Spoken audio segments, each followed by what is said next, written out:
आफूलाई त्यो एउटा चाहिँ विक्षिप्त हुँदाखेरि हैन, मैले के गर्छु भने किताब पढ्छु।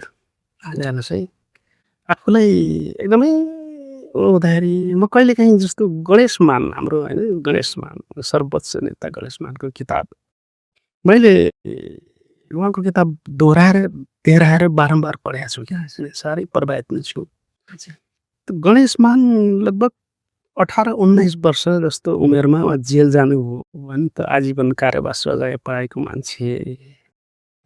त्यो एउटा भनौँ न त्यो किशोर अवस्थाको मान्छे होइन त्यस किसिमको आफैलाई मोटिभेट नै गर्नु रहेछ क्या। हेर्नुहोस् है, अब मर्छु म मर्न जाने हो भन्ने खालको गणेशमानको होइन एक किसिमको त्यो जेलमा सड्नु नै मर्नु जस्तै त हो नि होइन, आमा मार्नु त हो। अनि त्यत्रो एउटा चाहिँ त्यो भर्खरको युवाले चाहिँ सुरुङ खनेर कति सङ्घर्ष गरेर चाहिँ होइन सङ्घर्ष गरेर त्यो जेलबाट चाहिँ निक्लिएर चाहिँ फेरि भागौँ भनेपछि नि त मैले यिनी कुराहरूमा चाहिँ नि अलिक आफैलाई त्यो प्रेरणा लिन्छु क्या। अच्छा, अच्छा। यिनी कुराले चाहिँ जस्तो नेल्सन मण्डेला होइन जस्तो काला जातिहरूको विरुद्धमा कति थिचोमिचो अन्याय अत्याचार भयो उहाँ त पनि लाग्नु भयो होइन यस्तो यस्तो एउटा चाहिँ किताबले आफैलाई चाहिँ अलिकति ऊर्जा चाहिँ दिँदो रहेछ भन्ने चाहिँ मलाई लाग्छ।